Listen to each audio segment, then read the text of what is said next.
Welcome back, YCN Sports Talk. Jeremy Stout, Andrew Zerhide. We continue with the NBA playoff coverage. We'll get over to the first series, the other series that's going on right now in the Western Conference, Spurs and Rockets.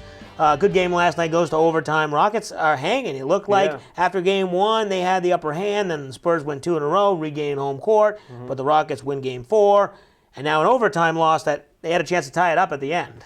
Yeah, they did. James Harden it kind of looked like the Rockets waited a little bit too long to try to tie the game. But they finally got a pretty good look with James Harden, but Ginobili came up behind him, blocked the shot, won the game. And, I mean, the Rockets have really impressed me so far, going up against, to me, the best team in the NBA. They've really hung in there. But can they win? Let's see. So they have Game 6 will be in Houston on Thursday night. We'll do that in our picks. But that's the big game. Obviously, they win. They're probably not going to win the series because, like we just talked about, it's tough to win on the road in Game 7. But there's no reason to think that they can't win Game 6 at home. They've already done it before. Yeah, absolutely. They definitely could. I mean, if James Harden can do what he's been doing all year, he's probably going to be the MVP. He could definitely lead his team. And Tony Parker not playing, so that does have a little bit of a. Obviously, the Spurs are probably going to win the series. I think they're the better team, but at home, like you said, the crowd gets into it, the refs get into it. Harden's the maybe one of the better players on the court. Kawhi Leonard, obviously great too. But there's no reason why you can see the Rockets contending and sending it to a Game 7. Yeah, James Harden, it's funny. So he's a big point scorer. He scores a ton of points, but he's also that team's sort of floor, what do you call it? General, yeah. So to him, he kind of has to find the balance of scoring and passing the ball off.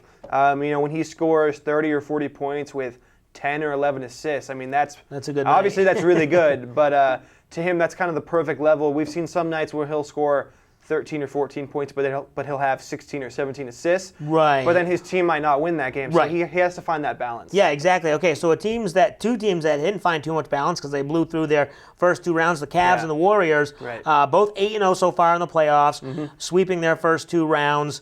Is that a good thing, bad thing for the NBA? We've seen that the average margin of victory for the Warriors is something like 16 points a game in the playoffs. The Cavs were right up there.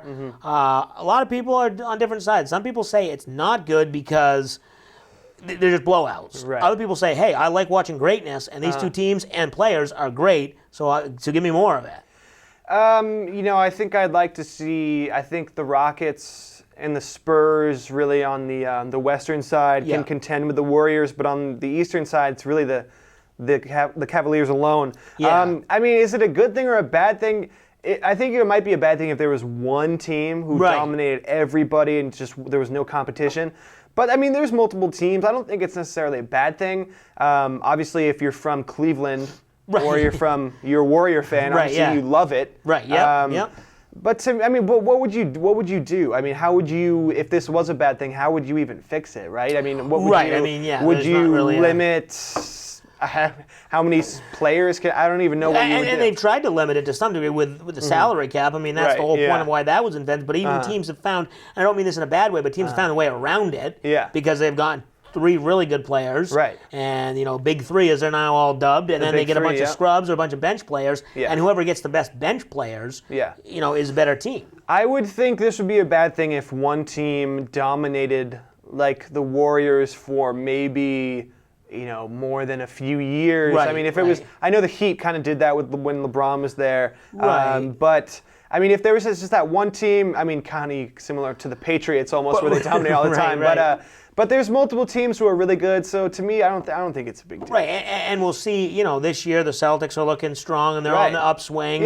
The Spurs have always been there. Maybe they haven't been to the finals recently. But, okay, so if the Cavs and the Warriors get to the finals, with Kevin Durant, obviously the Warriors are probably the better team, but clearly the Cavs, they get the best players still. I still think, and I think you'll agree, LeBron James is still the best player in the league. No question about it. I agree, yeah. I mean, I think the Warriors are definitely better than the last, at least last year. I mean, I know they won't have the regular season record, but that doesn't mean anything. It almost makes them better in the playoffs. They rested some Exactly, yeah. So the Warriors are definitely better than they were last year. I mean, Kevin Durant is a huge addition. LeBron is definitely the best player in the league. I mean, you can just see him completely take over a game when his team's down. So I think the Warriors have the edge, but you can never count LeBron out. I mean, if he's in the finals, this will be the seventh straight year in the finals. That's unbelievable. Not bad. So obviously a couple more rounds to go to get there, but that looks like the Warriors and the Cavs will meet in the NBA Finals. We'll have all that preview in the coming weeks. We'll take our final break. When we come back, we'll try a new segment, a little Major League Baseball, and then also we'll have our Salt Hill Pub Picks of the Week. We'll take a break. You're watching YCN Sports Talk.